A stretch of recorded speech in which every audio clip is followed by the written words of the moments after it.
Ouais, les enfants? On va faire un dîner devant la télé. Un dîner devant la télé? Bah oui, pourquoi pas? Ok, d'accord. Alors, vous allez choisir votre film et moi je m'occupe du repas, d'accord? Ok. On se retrouve au salon? C'est vrai que c'est sympa de temps en temps de grignoter devant la télé. Aujourd'hui, dans Je cuisine facile avec Sophie, je vous propose rosace de saumon fumé, croque-monsieur à l'italienne, riz au lait à l'orange et à la cannelle. Et ça va pas être du cinéma.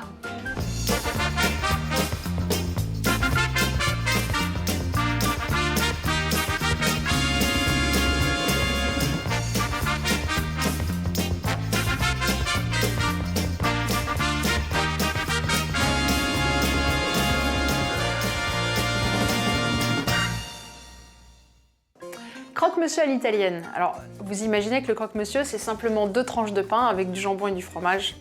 Pas du tout. J'ai déjà fait cuire une aubergine comme ça, entière, hein, j'ai juste lavé. J'ai laissé une quinzaine de minutes au four, donc là, elle est très molle.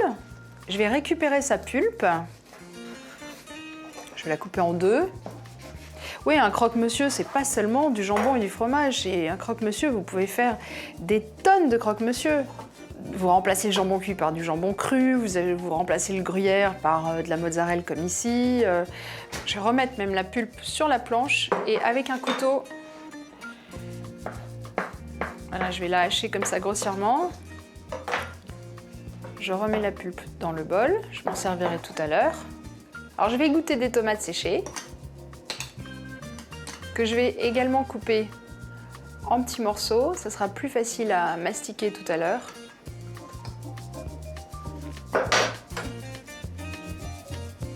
Je les mets l'une sur l'autre pour les couper.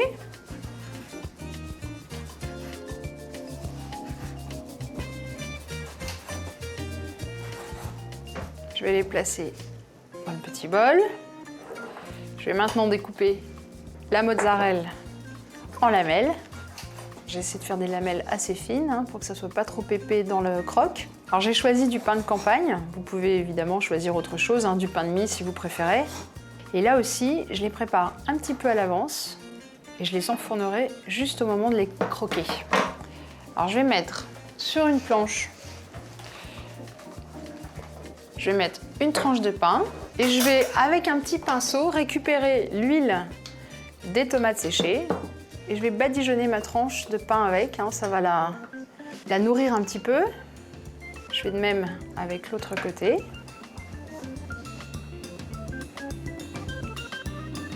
Alors, je n'ai pas assaisonné mon caviar, je vais le faire. Enfin, mon caviar, ma pulpe d'aubergine. Voilà. Alors, l'eau, c'est égouttée. D'ailleurs, alors, si vous avez plus de temps, égouttez-les dans une passoire. Comme ça, vous aurez une pulpe plus sèche et plus facile à... Enfin, qui rendra moins d'eau, donc plus facile à tartiner. Alors, je l'étale comme ça, sur la tartine. Je le fais que d'un seul côté, ça sera peut-être plus facile.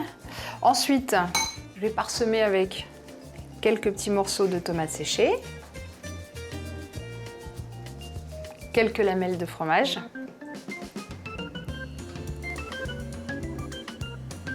je vais ajouter du thym frais,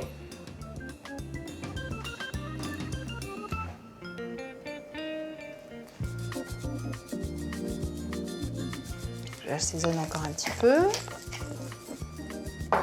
Je recouvre avec l'autre tranche, dans le bon sens, c'est pas dans le bon sens, je n'ai pas tartiné du bon côté. Je repose mon autre tranche et je fais de même avec le reste des ingrédients. Alors, inutile de les mettre au frais, hein, si vous les préparez pas trop longtemps à l'avance, 1 heure ou 2, vous pouvez les laisser à température et vous n'aurez plus qu'à les faire cuire au gris, en surveillant surtout, hein, mais il faut que le croque soit bien doré.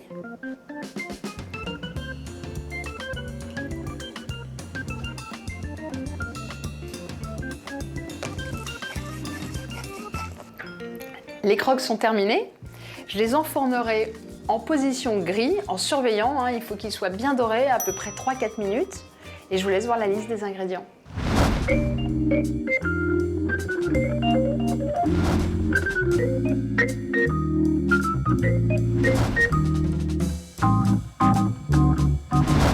Pour la rosace au saumon fumé, je revisite un petit peu la pâte à crêpes puisque je vais préparer une pâte à crêpes pas seulement avec du lait, mais avec un peu de vin. Alors je vais commencer, je casse mes œufs dans le saladier. Alors l'idée de cette rosace, c'est d'abord la praticité puisque je vais la préparer à l'avance. Je mets de la farine avec les œufs. Je préparerai tout à l'avance et je n'aurai plus qu'à la sortir au moment du début du film. Je mélange bien.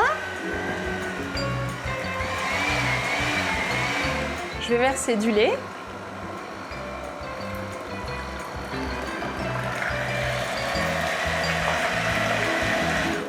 Mais aussi du vin.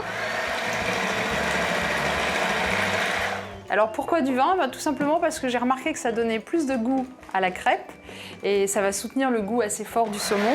Et puis c'est histoire de revisiter un peu cette recette traditionnelle de pâte à crêpes. Voilà, maintenant que j'ai mélangé, je vais un peu assaisonner.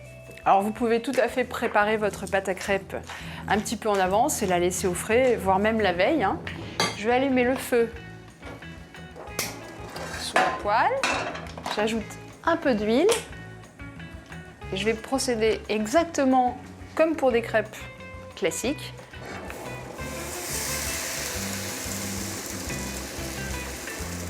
Voilà. Le vin, c'est plus sec que le lait, donc la pâte est plus friable. Est-ce que vous avez choisi le film qu'on va visionner? Moi, je serais bien pour un vieux, genre Les Aventuriers de l'Arche perdue. C'est sympa, pour les enfants, c'est quand même un truc...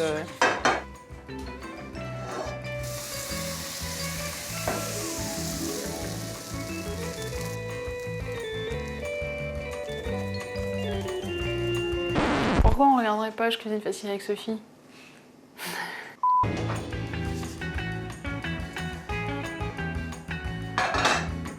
Pendant que mes crêpes refroidissent, je vais m'occuper de la garniture. Je mélange du fromage de chèvre. Alors moi j'ai choisi du fromage de chèvre frais, vous pouvez le remplacer par de la brousse, par du fromage blanc même si vous préférez. Je l'écrase comme ça à la fourchette. J'ajoute de la crème fraîche épaisse.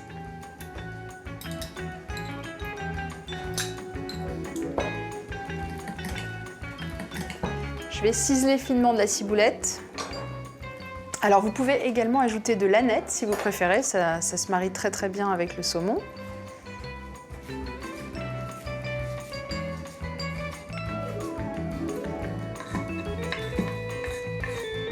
Un peu de citron. Je vais assaisonner.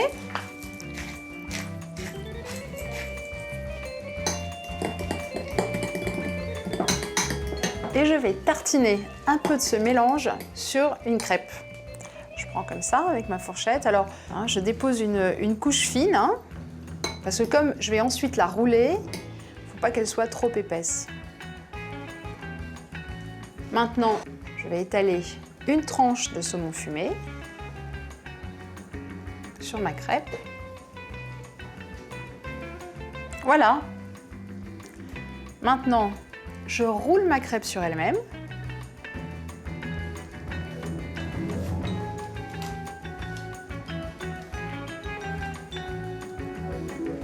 Je vais poser mon rouleau ici et je vais l'envelopper dans du film étirable.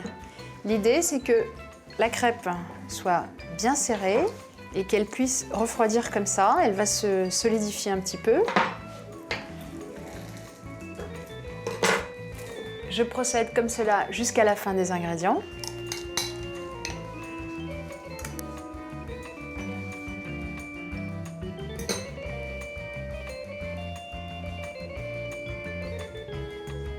Je roule la crêpe sur elle-même.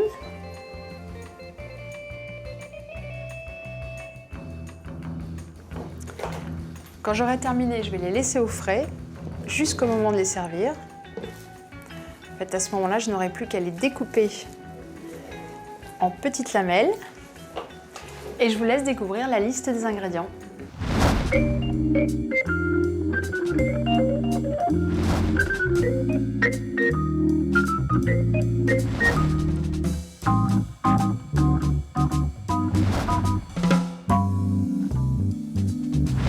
Riz au lait à l'orange et à la cannelle. Alors je suis certaine que le riz au lait, cela vous renvoie à votre enfance, non?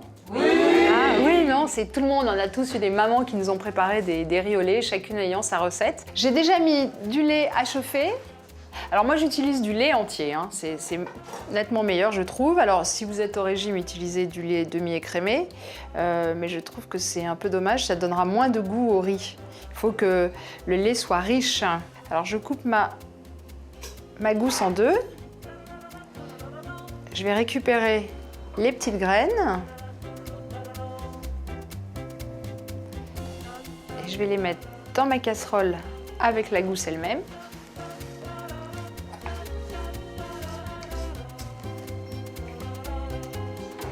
J'ajoute un bâton de cannelle et j'ai fait tomber ma cuillère dans la casserole. Ça, c'est le truc, la bêtise à ne pas faire. Je vais prélever le zeste du citron, alors en faisant attention de ne pas prendre de membrane blanche, hein, parce que ça donne de l'amertume au zeste. Ça va aromatiser le lait. Et je vais placer les zestes dans la casserole, ça va aromatiser mon lait.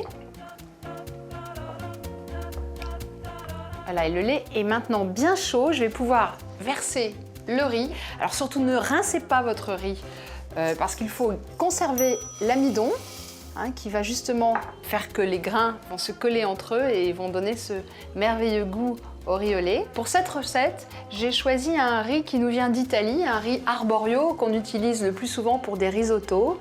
Mais c'est d'abord un riz qui est rond et c'est un riz qui reste ferme tout en absorbant le liquide. Donc moi j'aime bien aussi qu'il y ait un peu de texture sous la dent quand on va déguster ce riz au lait. Voilà, je vais laisser cuire comme ça pendant une quinzaine de minutes. La cuisson est presque terminée. Je vais râper les zestes de l'orange directement au-dessus de la casserole. Alors je le fais presque à la fin, comme ça, ça donne plus de goût. On sent mieux l'odeur de l'orange. Je vais laisser cuire ma préparation pendant encore 5 minutes. Et une fois que j'aurai arrêté le feu, je vais bien évidemment ôter la gousse de vanille, le bâton de cannelle et les écorces de citron. Et à la place, je rajouterai un petit peu de crème pour donner une consistance encore plus crémeuse à la préparation. En attendant, je vous laisse aller voir la liste des ingrédients.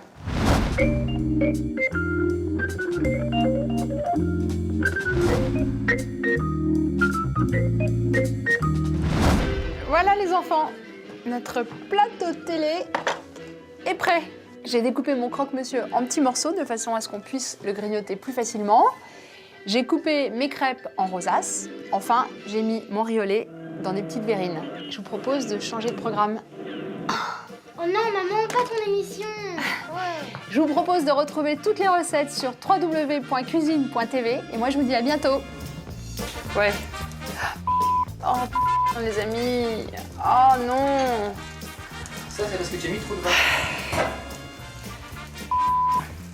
Je recouvre avec l'autre tranche. Alors dans le bon sens, c'est pas dans le bon sens. Je suis pas tartinée du bon côté.